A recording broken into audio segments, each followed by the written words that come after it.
Hello বন্ধুরা, চলে এসেছি আরও একটা নতুন ভিডিওর সঙ্গে। আজকের ভিডিওতে আমি দেখাবো ডল কেক বিনা মোল্ডে আপনারা কি করে তৈরি করবেন। নমস্কার, আমি শেফ তরুণ, আপনারা দেখছেন HLR কেক রেসিপি। তো আজকের ডেকোরেশনটা আমি দেখাবো ডল কেকের ওপরে পুরোটাই, যেটা আপনারা খুব সহজেই কিন্তু ডল কেকের যে মোল্ড হয়, এরকম শেপের যে একটা মোল্ড হয়, সেই মোল্ডটা ছাড়াই কিন্তু আপনারা ডল কেক খুবই সহজে একদম পারফেক্টভাবে একটা ডল কেক তৈরি হবে, কোনো রকম কোনো অসুবিধা হবে না। আমি এমনভাবে আপনাদেরকে একটা ট্রিক দেখাবো।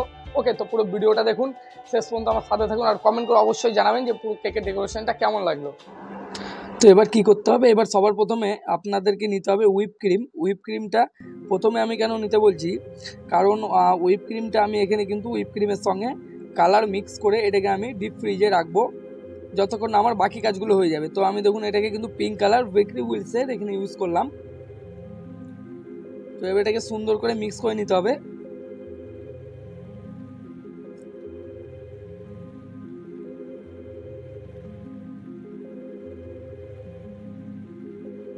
খুব ভালো মতন এটাকে মিক্স করে নিতে হবে যতক্ষণ না বুঝবেন কালারটা ভালো মতন হুইপ ক্রিমের সঙ্গে মিক্স হয়ে গেছে। দেখুন এটা কিন্তু পুরো পারফেক্টভাবে মিক্স হয়ে গেছে, আর ক্রিমটাও কিন্তু মেল্ট হয়নি।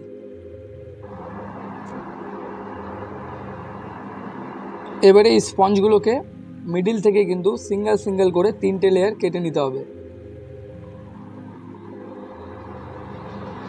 এটা সাইজটা আমি দেখিয়ে দিই একবার। এটা সাইজ ছিল 5 ইঞ্চি, যেটা আপনারা 5 ইঞ্চি মোল্ডে ডাইরেক্ট বেক করে নিতে পারেন। এটাও কিন্তু দেখুন, এটা কিন্তু সেম সাইজ, এটাও কিন্তু 5 ইঞ্চি। তারপরে যে আরেকটা বাকি রয়েছে, এটাও একবার মেপে নেব। এটা দেখেন 5 ইঞ্চির চেয়ে ছোটো হবে এটা। এটার সাইজ ওই 4 ইঞ্চি। ওকে, এটাকে কিন্তু আমি মিডিল থেকে সিঙ্গেল একটাই লেয়ার করছি, আপনারা চাইলে এটাকে দুটো করতে পারেন। আমি কিন্তু 3টাকে সিঙ্গেল সিঙ্গেল করে টোটাল 6 পিস বেরোবে।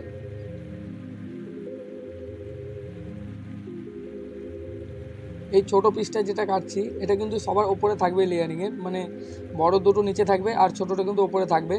তারপরে আমি আপনাদেরকে দেখাবো যে কিভাবে বিনা মোল্ডে খুব সহজে একদমই কী করে যে ডল কেকের শেপটা আপনারা নিয়ে আসবেন। তার আগে দেখুন লেয়ারিংটা আমি এখানে করছি মালাস কোম্পানির স্ট্রবেরি কারাস দিয়ে, যেটা কিন্তু আপনারা খুব সহজেই আপনার আশেপাশে কোনো সুপার মার্কেটে বা অথবা যেখান থেকে আপনি বেকারির হয়তো কেকের যেগুলো জিনিসপত্র কিনেন সেখানে কিন্তু মালাস কোম্পানির এই কারাস খুব সহজেই পেয়ে যাবেন। আর যাদের আশেপাশে তেমন কোনো মার্কেট বা বেকারি নেই, তারা কিন্তু ডাইরেক্ট অনলাইন থেকে ফ্লিপকার্ট অথবা অ্যামাজনে কিন্তু এটা অ্যাভেলেবেল রয়েছে। দেখুন প্রথমবারটার মতন এইটাও কিন্তু সেম লেয়ার আমি ভরে নিলাম। এবার কিন্তু সুগার সিরাপটা দিতে ভুলবেন না, একদমই সুগার সিরাপ কিন্তু দিতে হবে সাইডে। এবার সুগার সিরাপ দেওয়ার পরে এটা হলো, দেখুন আমি এবার আপনাদেরকে দেখাবো এটা কীভাবে। দেখুন এই যে কেকটাকে এরমভাবে কিন্তু দেবে দেখুন, বুঝতে পেরেছেন, দেবে একদম কিচ্ছু ভয়ের কারণ নেই। আপনারা অনেকে ভাববেন যে দাবলে হয়তো অন্যরকম কোনো সাইড এফেক্ট হবে, কেকে কিচ্ছু হবে না। আমি বলছি বন্ধুরা আপনাদেরকে কোনো কিচ্ছু হবে না। দেখুন এটাকে সুন্দরভাবে কিন্তু আস্তে আস্তে কিন্তু টাইম নিয়ে এটাকে করতে হবে আপনাদেরকে। আর একটা জিনিস আপনাদেরকে ফলো করতে হবে, যেটা প্রেসারটা কিন্তু আপনারা দুদিক দিয়ে দিচ্ছেন যে সমানভাবে, যেন প্রেসারটা পরে কোথাও কম আবার কোথাও বেশি যেন না হয়। আর যারা মনে করছেন যে হাত দিয়ে এটা করবেন না, তাদের জন্য একটা কাপড় নিয়ে নিতে পারেন, কেকটার উপরে কাপড় দিয়ে উপর দিয়ে প্রেসার দিতে পারেন। আবার অথবা এইভাবে করে একটা নিউজ পেপার নিয়ে সেটার উপরে কিন্তু এইভাবে চাপ দিতে পারেন। তারপরে দেখবেন এটা কিন্তু সুন্দর একটা পারফেক্ট শেপ চলে এসছে ডল কেকের জন্য। তারপরে এই ক্রিমটা যেটা আমি ফ্রিজে রেখেছিলাম, সেই ক্রিমটা দিয়ে কিন্তু পুরো কেকটাকে এটাকে আইসিং করে নিতে হবে। একদম পাতলা করে আইসিং করবো, পাতলা করে মানে একদম মোচা মোচা করে, খুব বেশি ক্রিম আমি দেবো না। যারা কম ক্রিম খেতে পছন্দ করে তাদের জন্য কিন্তু এটা আমি বললাম, একদম হালকা মোচা মোচা ক্রিম দিয়ে কিন্তু নজেলের কাজটা আপনারা ডাইরেক্ট করে নিতে পারেন। আবার অনেকে কি করে, পুরো কেকটাকে সুন্দর করে আইসিং করার পরে আবার নজেলের কাজ করে উপর দিয়ে, তাতে করে কি হয় ক্রিমটা কিন্তু অনেক বেশি চলে যায়। যারা ক্রিম খেতে পছন্দ করে না কেকে বেশি, তাদের ক্ষেত্রে কিন্তু এটা অনেক অসুবিধা হয় এবং কমপ্লেন আসে, তাই না? তো ক্রিমটা যারা কম ক্রিম খেতে ভালোবাসেন তাদের জন্য এটা আমি দেখালাম। তারপরে দেখুন টমেটো রেড ভ্যানিলা ক্রিমের মধ্যে একটু নিয়ে এই সুন্দর করে আবার মিক্স করে নিতে হবে।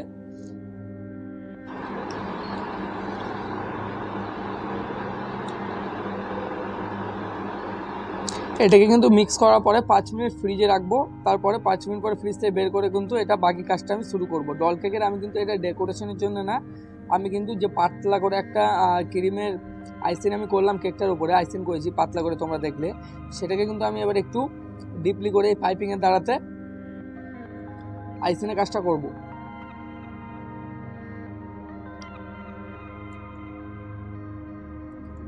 এই পাইপিং ব্যাগে ভরা হয়ে গেল।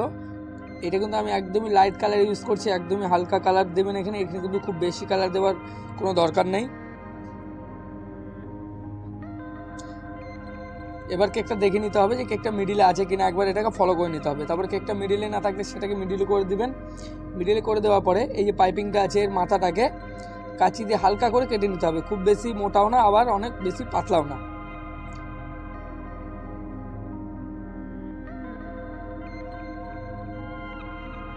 তারপরে কাটা হয়ে গেলে এটাকে দিয়ে চাকতিটাকে ঘুরিয়ে আপনারা নিচে থেকেও শুরু করতে পারেন এইভাবে করে।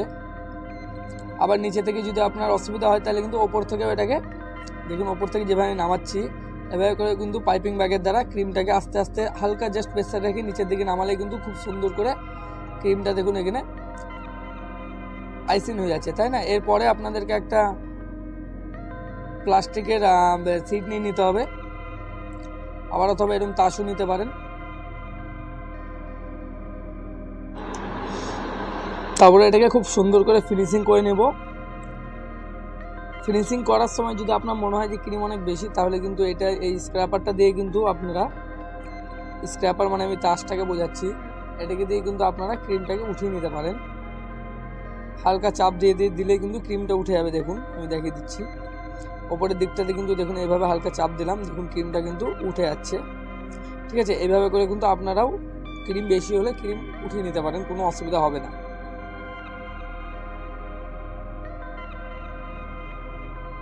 তারপরে যখন দেখবেন ফিনিশিং হয়ে গেছে, এটাকে সাইড করে দিয়ে ফ্রিজে কিছুক্ষণ রেখে দেন। তো ওটাকে ফ্রিজে রেখে এটা আমি ফ্রিজ থেকে বের করলাম। এটা কিন্তু আমি কালার মিক্স করে হুইপিং ক্রিমের সঙ্গে ফ্রিজে রেখেছিলাম 5 থেকে 10 মিনিট। এটা এখন বের করলাম। এবার দেখুন এই পাইপিংয়ে কিন্তু আমি নজেলটা রেখে দিয়েছি ভরে। এবার এই ক্রিমটাকে পাইপিংয়ের ভেতরে নিয়ে ডেকোরেশনের কাজটা শুরু করব।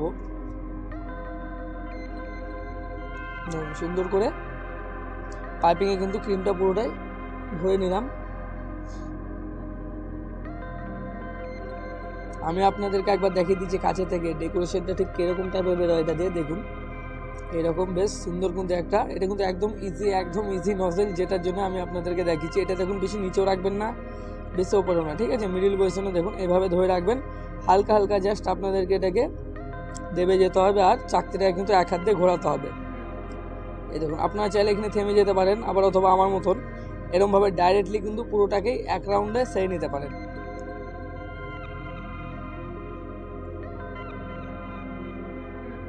আস্তে আস্তে, এটা কিন্তু একদমই ভয়ের কারণে বন্ধুরা, একদমই সহজ। এটা দেখুন একদমই ইজি। এটাকে জাস্ট আপনাকে আস্তে আস্তে প্রেস করতে হবে আর ঘুরিয়ে যেতে হবে, একদম সোজা। এটা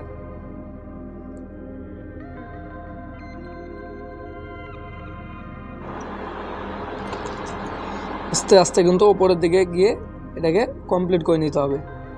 তারপরে দেখুন আমি এখানে নিচের দিকে ডিপ কালার আর উপরের দিকে লাইট কালার কাস্টমারের ডিমান্ড, যার জন্য কিন্তু এখানে দেখুন নিচের দিকে আমি রেড কালারের স্প্রে, এটা কিন্তু টমেটো রেড নয়, রেড কালার ডাইরেক্ট, ওকে, যেটা আমরা ফ্লাওয়ারে ইউজ করে থাকি সাধারণত, সেটা দিয়ে কিন্তু আমি নিচের কালারটা একটু ডিপ করে নিলাম, ওপরটা কিন্তু এরকমই ছেড়ে দিলাম। তারপরে দেখুন কিছুটা দেখতে এরকম লাগবে। এবার উপরে আনফিনিশিংটাতে কিন্তু আপনারা ফন্ট মেনু দিয়ে দিতে পারেন, একদম টপে দেখুন যেখানে ডলটা বসাবো। তারপরে সেই টমেটো রেডটাই কিন্তু ফ্রিজে রেখেছিলাম, বের করে আমি একটা নতুন পাইপিংয়ে ভরে নিয়েছি, আর মাথার গায়ে কিন্তু হালকা করে কেটে নিলাম। এবারে এই ডলটা ড্রেস বানাবো কী করে, এটাকে একটু ধ্যান দিয়ে ফলো করবেন, কারণ এই ড্রেসটা কিন্তু ফিনিশিং না হতে গেলে পুরো কেকটাই বাজে লাগবে দেখতে। দেখুন এটা একদম পাতলা করে কেটে নেওয়া পরে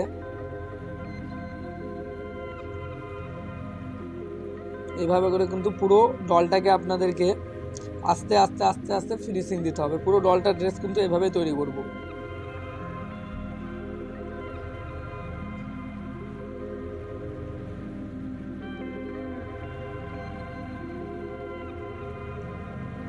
আমি ডলের ড্রেসের কালারটা খুব বেশি ডিপ দিইনি, কারণ যদি বেশি ডিপ কালার করতে যাই এই গরমে কিন্তু ক্রিম আপনাদের মেল্ট হয়ে যেতে পারে, যার জন্য আমি লাইট কালার ইউজ করছি আপনাদের জন্য। লাইট কালার আপনারা ইউজ করবেন, কারণ এই গরমে যত ডিপ কালার ইউজ করবেন ততই কিন্তু অসুবিধা ক্রিমের জন্য। যারা রুম টেম্পারেচারে কাজ করেন তাদের জন্য কিন্তু আমি কথাটা বললাম। আর যাদের রুমে অলরেডি যারা যেখানে কাজ করেন অলরেডি এয়ার কন্ডিশন থাকলে তাহলে তো কোনো অসুবিধা নেই, আপনারা যত খুশি চাল মানে কালার ইউজ করতে পারেন। কিন্তু নর্মাল রুম টেম্পারেচারে কিন্তু বেশি কালার ইউজ করলে আপনারা হয়তো জানেনই যে ক্রিম একদমই কিন্তু মেল্ট হয়ে যাবে।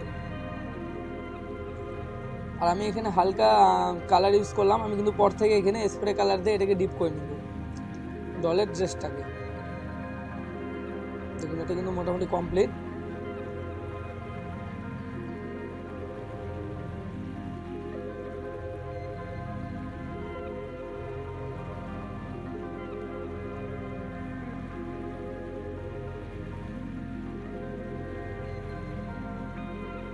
এবার এটাকে আমি লাইট পিঙ্ক কালার স্প্রে করে দিলাম। দেখুন পুরোটাতে আস্তে আস্তে করে কিন্তু লাইট পিঙ্ক কালার এটা করলাম, পুরো রেড কালার মারলাম না এটার উপরে। এটার উপর পিঙ্ক কালার দিলে কিন্তু দেখবেন একটা রেডের মতন একটু দেখতে লাগবে, কোনো রকম কোনো অসুবিধা হবে না। দেখুন মনে হচ্ছে তো রেড, একদম বেকারি স্টাইলের ডিজাইন। আমি এটা তোমাদের সাথে শেয়ার করলাম আজকে। দেখুন এবার এটাকে আস্তে করে জাস্ট মিডিলে বসিয়ে দিতে হবে, তারপরে হাত দুটোকে নিচু করে দিয়ে এটাকে দেখতে হবে যে কেমন লাগছে। এবার চারিদিকটা একটু দেখে নেবেন। এবার দেখুন এটা হচ্ছে সিলভার গোল্ড, ওকে সিলভার কালারের গ্লসিটা কিন্তু আপনারা বাজারে অথবা ফ্লিপকার্ট অনলাইনে পেয়ে যাবেন। দেখুন এটা দিলে কিন্তু একটা গ্লসি ভাব যে চলে আসে, মানে কেকের একটা কিন্তু লুক কিন্তু আলাদা রকম দেখতে, খুবই সুন্দর লাগে। তো এটা কিন্তু আপনারা খুব অবশ্যই ব্যবহার করবেন যে কোনো ফ্লাওয়ারে, আবার অনেক অনেক কেকের ক্ষেত্রে, যেমন আমি ডল কেকের ড্রেসে ইউজ করছি। এটা ছাড়াও কিন্তু আরেকটা পাওয়া যায় গোল্ডেন কালারে, সেটাও আমি আপনাদের সাথে শেয়ার করব। এটা দিলাম সিলভার, এ দেখুন এটা কিন্তু গোল্ড, ওকে তো এটা কিন্তু গোল্ড, এটা কিন্তু গোল্ডেন কালার। এটাও কিছুটা আমি ইউজ করব, এতে করে কি হবে কেকের ডেকোরেশনটা কিন্তু আরো সুন্দর এবং চোখে লাগবে।